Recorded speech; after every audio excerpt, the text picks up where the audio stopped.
அனைவருக்கும் வணக்கம். Conference of parties 30 காப் 30 அப்படிங்கிற கிளைமேட் சேஞ்ச் மீட்டிங் தற்போதைக்கு பிரேசில் நாட்டில் இருக்கக்கூடிய பெலம் நகரத்தில் நடந்துட்டு வருது. இந்த காப் 30 மீட்டிங் இது எதற்காக, இங்கே உலக நாடுகள் எதை டிஸ்கஸ் பண்ணுறாங்க, இந்த காப் 30 மீட்டிங்கில் கிளைமேட் சேஞ்ச் சம்மந்தமாக நாடுகளுக்கு மத்தியில் இருக்கக்கூடிய டிஸ்அக்ரிமெண்ட்ஸ் என்ன, பிரச்சனைகள் என்ன, சிக்கல்கள் என்ன, இதெல்லாம் ஒன்று ஒன்றா டிஸ்கஸ் பண்ணுவோம் வாங்க. சரி, இந்த காப் 30 இது என்ன? கிளைமேட் சேஞ்ச் இருக்கு இல்லையா, பருவநிலை மாற்றம். இந்த கிளைமேட் சேஞ்சை முடிஞ்ச வரைக்கும் மிட்டிகேட் பண்ணணும், அதனுடைய எஃபெக்ட்ஸை கம்மி பண்ணணும். இந்த பூமியும் அதில் இருக்கக்கூடிய மக்களும் சுற்றுச்சூழலும் முடிஞ்ச வரைக்கும் பாதிப்புக்கு உள்ளாகாமல் இருக்கணும். இதற்காக ஒட்டுமொத்த உலக நாடுகள் முடிஞ்ச வரைக்கும் கிளைமேட் சேஞ்ச் மிட்டிகேஷனுக்கு கான்ட்ரிபியூட் பண்ணணும். இதற்கான ரெகுலர் மீட்டிங் தான் கான்ஃபரன்ஸ் ஆஃப் பார்ட்டிஸ். இந்த மீட்டிங் வருடம் நடக்கும். இந்த வருடம் நடக்கக்கூடிய மீட்டிங் காப் 30 30வது மீட்டிங் பெலம் நகரத்தில் நடக்குது.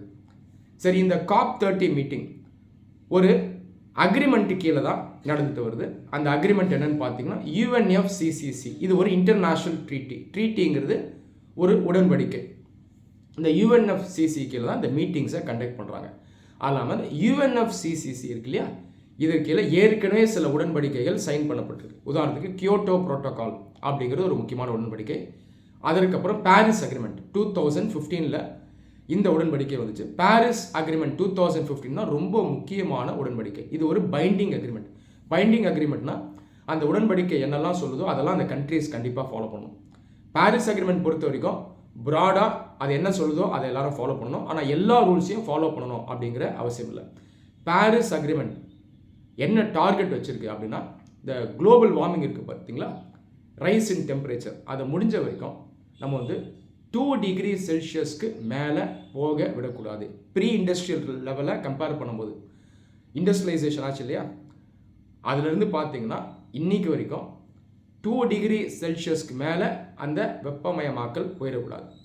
முடிஞ்ச வரைக்கும் 1.5 டிகிரி செல்சியஸ்க்குள்ளேயே அதை லிமிட் பண்ணிடணும். இதுதான் பாரிஸ் அக்ரிமெண்ட் சொல்லுது. இந்த பாரிஸ் அக்ரிமெண்ட்டை தான் நம்ம ஒரு மெயின் பேஸாக வச்சு இந்த கிளைமேட் சேஞ்ச் மிட்டிகேஷனுக்காக ஒர்க் பண்ணிட்டு வரோம். அது இல்லாமல் இந்த பாரிஸ் அக்ரிமெண்ட் என்ன சொல்லுதுன்னா, நாடுகள் 5 வருஷத்துக்கு ஒரு முறை கமிட்மெண்ட்ஸை கொடுக்கணும். கிளைமேட் சேஞ்சை ரெடியூஸ் பண்ணுறதுக்கு ஒரு நாடும் என்ன செய்ய போகுது, என்ன ஸ்டெப்ஸ் எடுக்க போகிறாங்க அப்படின்றத கமிட்மெண்ட்டாக கொடுங்க அப்படின்னு சொல்கிறாங்க. இது பேர் NDC, நேஷனலி டிட்டர்மின்டு கான்ட்ரிபியூஷன். ஏற்கனவே 100க்கும் மேற்பட்ட நாடுகள் NDCயை சப்மிட் பண்ணிட்டாங்க, இந்தியா உட்பட. இந்தியா பஞ்ச் அம்ரித் அப்படிங்கிற ஒரு விஷன் கீழே மொத்தம் 5 டார்கெட்டை கொடுத்துருக்கோம். உதாரணத்துக்கு க்ரீன் எனர்ஜியை இன்க்ரீஸ் பண்ண போகிறோம், கார்பன் நியூட்ரலாக 2070க்குள்ளே நாங்கள் ஆயிடுவோம். இந்த மாதிரி டார்கெட்ஸை கொடுத்துருக்கோம். இந்த மாதிரி பல நாடுகள் சப்மிட் பண்ணிட்டாங்க. இன்னும் நிறைய நாடுகள் சப்மிட் பண்ணாமலும் இருக்காங்க.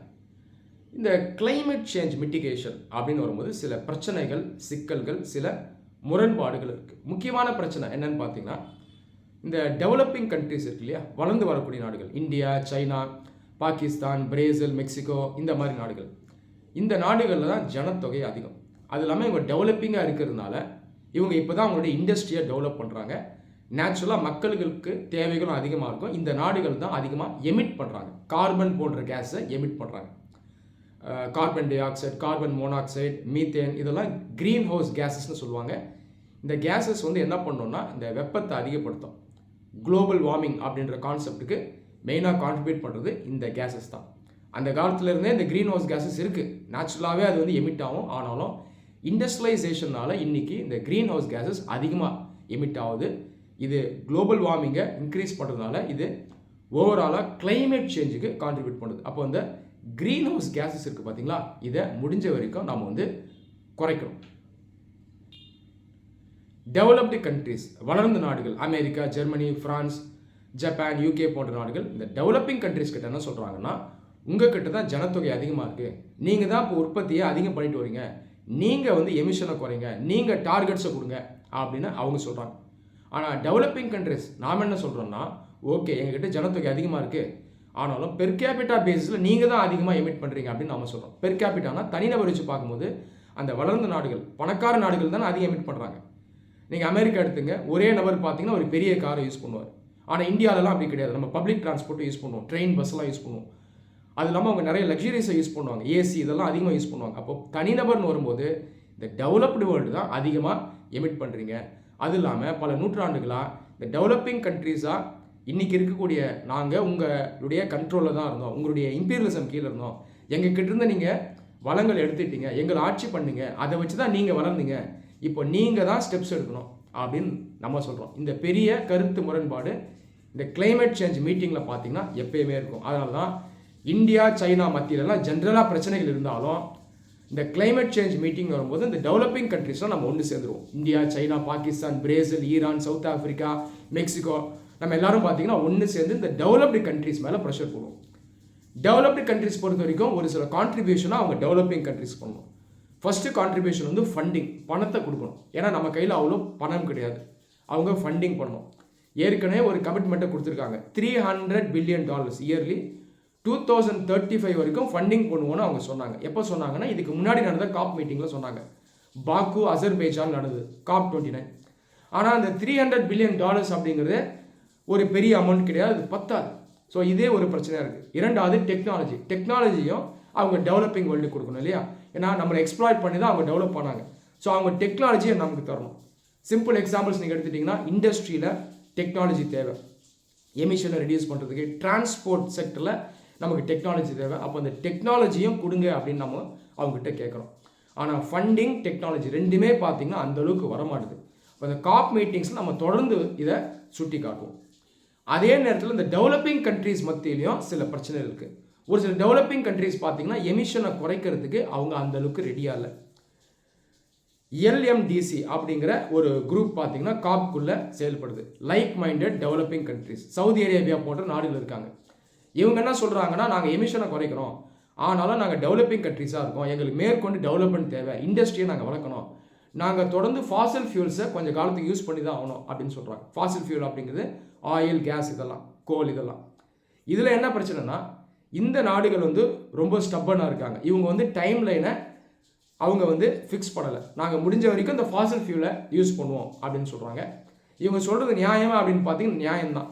ஏன்னா இந்த நாடுகள்லாம் பெரிய நாடுகள், ஜனத்தொகை அதிகம், அவ்வளோ சீக்கிரமாக க்ரீன் எனர்ஜிக்கு ஷிஃப்ட் பண்ண முடியாது. இன்னும் கொஞ்ச காலத்துக்கு ஃபாசில் ஃபியூலை யூஸ் பண்ணி தான் ஆகணும். உதாரணத்துக்கு கோல், ஆயில் எல்லாம் யூஸ் பண்ணி தெர்மல் பவர் பிளான்ஸ் மூலமாக நம்ம எலக்ட்ரிசிட்டியை ஜென்ரேட் பண்ணி தான் ஆகணும். ஆனாலும் இந்த LMDCs என்ன பண்ணுறாங்கன்னா இன்றைக்கி ப்ரெஷர் அதிகம் போடுறாங்க. இதில் ஒரு அரசியல் இருக்குது. இந்த LMDCஸில் சவுதி அரேபியா போன்ற நாடுகள்லாம் அதிகமாக எண்ணெயை விற்கக்கூடிய நாடுகள். இப்போ இந்த நாடுகள் கமிட் பண்ணிட்டாங்க, நாங்கள் எமிஷன்ஸை குறைக்கிறோம் அப்படின்னு சொல்லிட்டாங்கன்னா எண்ணெய் உற்பத்தி கொஞ்சம் கொஞ்சமாக ரெடியூஸ் ஆகிடும். ஓகேவா?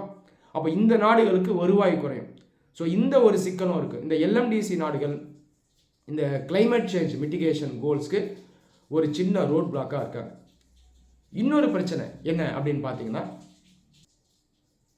கிளைமேட் சேஞ்சுக்கும் ட்ரேடுக்கும் ஒரு சம்மந்தம் இருக்குது. சர்வதேச வணிகம் இருக்கு இல்லையா? இது இன்றைக்கி எப்படி இருக்குதுன்னு பார்த்தீங்கன்னா, இந்த டெவலப்டு கண்ட்ரீஸ் தான் அதிகமாக ப்ராடக்ட்ஸை டெவலப்பிங் கண்ட்ரீஸ்க்கு விற்கிறாங்க இல்லையா? டெக்னாலஜியும் அவங்க தான் கொடுக்குறாங்க. இந்த டெவலப்பிங் கண்ட்ரீஸ் பொறுத்த வரைக்கும் இன்டர்நேஷ்னல் ட்ரேடில் அவங்க எக்ஸ்போர்ட் பண்ணாலும் அவங்களால இந்த டெவலப்டு வேர்ல்டுக்குள்ளே பெருசாக எக்ஸ்போர்ட் பண்ண முடியல.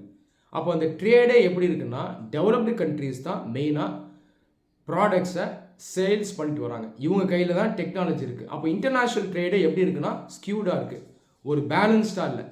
இதனாலேயே இந்த டெவலப்பிங் கண்ட்ரீஸ்னால முன்னேற முடியல. அப்போ இந்த இன்டர்நேஷ்னல் ட்ரேட் எப்படி இருக்கணும்னா ஃபேராக இருக்கணும். ஃப்யூச்சரில் டெக்னாலஜி யூஸ் பண்ணி ஹை குவாலிட்டி ப்ராடக்ட்ஸை இந்த டெவலப்பிங் கண்ட்ரீஸும் அதிகமாக ப்ரொடியூஸ் பண்ணி இவங்க இந்த டெவலப்டு கண்ட்ரீஸ்க்கு விற்கக்கூடிய ஒரு நிலை இருக்கணும். அப்போ தான் இன்டர்நேஷ்னல் ட்ரேட் வந்து பேலன்ஸ் ஆகும். இப்போ பேலன்ஸ் ஆகணும்னா என்ன ஆகும்னா, தொடர்ந்து இந்த டெவலப்டு கண்ட்ரீஸ் தான் மெயினாக ப்ராடக்ட்ஸை விற்பாங்க, டெவலப்பிங் கண்ட்ரீஸ் அதை வாங்கிட்டே இருப்பாங்க. இப்போ வாங்கிட்டே இருந்தோம்னா என்ன நடக்கும் சொல்லுங்க பார்ப்போம். நம்ம சைடில் டெவலப்பிங் கண்ட்ரிஸ் சைடில் நம்ம டெக்னாலஜியை வளர்க்க மாட்டோம் இல்லையா? நம்ம அவங்ககிட்ட வந்து வாங்கிடலாம் அப்படின்னு விட்டுருவோம். நம்மளுடைய இன்ஃப்ராஸ்ட்ரக்சரை நம்ம வந்து அந்தளவுக்கு பில்டு பண்ண மாட்டோம். க்ரீன் எனர்ஜி இதையும் நம்ம டெவலப் பண்ணாமல் விட்டுடுவோம். அப்போ இந்த ஒரு நிலை இருக்குது. அப்போ இன்டர்நேஷ்னல் ட்ரேடில் ஒரு பேலன்ஸ் வரணும். இந்த டெவலப்பிங் கண்ட்ரீஸும் தங்களை ப்ரொடக்ஷன் பாயிண்ட் ஆஃப் வியூலையும் டெக்னாலஜி பாயிண்ட் ஆஃப் வியூலையும் இன்ஃப்ராஸ்ட்ரக்சர் பாயிண்ட் ஆஃப் வியூலையும் அவங்க டெவலப் பண்ணிக்கணும். ஸோ இந்த ட்ரேடுங்கிறது முக்கியமான கன்சர்னாக இருக்குது. ஆனால் அமெரிக்கா போன்ற நாடுகள் இன்றைக்கி ட்ரேட் ப்ரொடெக்ஷனிசம்க்கு போகிறாங்க. ட்ரேட் ப்ரொடெக்ஷனிசம் அப்படின்றது தங்களுடைய வர்த்தகத்தை பாதுகாக்கிறதுக்காக ஒரு சில நாடுகள் சில ஸ்டெப்ஸை எடுப்பாங்க. ஆனால் அது அன்ஃபேராக இருக்கும், மற்ற நாடுகளை பாதிக்கிற மாதிரி இருக்கும். உதாரணத்துக்கு இப்போ அமெரிக்கா இந்தியா மேலே 50% டேரிஃப்ஸை இன்க்ரீஸ் பண்ணிட்டாங்க. இப்போ இந்தியா பாருங்கள், தங்களுடைய ப்ராடக்ட்ஸை அந்தளவுக்கு அமெரிக்காவுக்கு விற்க முடியாது, ஏன்னா வரி அதிகமாகிடுச்சு. அப்போ இது இந்தியாவை அஃபெக்ட் பண்ணுதா? அப்போ நம்ம என்ன பண்ண முடியும்? வேறு சில மார்க்கெட்ஸை நோக்கி போவோம். சரி, அமெரிக்கா கிட்ட அந்தளவுக்கு விற்க முடியல அப்படின்னு சொல்லி வேறு சில நாடுகளை நம்ம நாடி போகும். இப்போ இந்தியாவுக்கு இது ஒரு டிஸ்இன்சென்டிவ். இப்போ அமெரிக்காவுக்கு தொடர்ந்து நம்ம சேல்ஸ் பண்ணுறோம்னா நம்ம தொடர்ந்து இண்டஸ்ட்ரியில் டெக்னாலஜியை கொண்டு வருவோம், இன்ஃப்ராஸ்ட்ரக்சரை டெவலப் பண்ணுவோம் இல்லையா, அந்த ப்ரொடக்ஷன் ப்ராசஸ் இன்னும் பெட்டர் ஆக்குவோம், குவாலிட்டியை இன்க்ரீஸ் பண்ணுவோம், மேனுஃபேக்சரிங் ப்ராசஸை இன்னும் ஸ்ட்ரீம்லைன் பண்ணுவோம். இப்போ இந்த மாதிரி நாடுகள் ரெஸ்ட்ரிக்ஷன்ஸை கொண்டு வந்துட்டாங்க அப்படின்னா இந்த டெவலப்பிங் கண்ட்ரீஸ்க்கு ஃபர்தராக ஒர்க் பண்ணக்கூடிய அந்த இன்சென்டிவ் இல்லாமல் போயிடும். அதனால் இன்டர்நேஷ்னல் ட்ரேடில் நாம் ஒரு ஃபேர் பேலன்ஸ்டு சிஸ்டமை ஃப்யூச்சரில் கொண்டு வரணும். இது எல்லாத்தையும் நம்ம அச்சீவ் பண்ணால் தான் ஃப்யூச்சரில் கிளைமேட் சேஞ்ச் மிட்டிகேஷனை நம்ம பெட்டராக அச்சீவ் பண்ண முடியும். இந்த டெவலப்டு கண்ட்ரீஸும் டெவலப்பிங் கண்ட்ரீஸும் எந்த அளவுக்கு கோஆப்ரேட் பண்ணுறாங்களோ அந்த அளவுக்கு தான் இந்த கிளைமேட் சேஞ்ச் மிட்டிகேஷனில் நம்மளால் ஃப்யூச்சரில் சக்ஸஸை பார்க்க முடியும். நன்றி.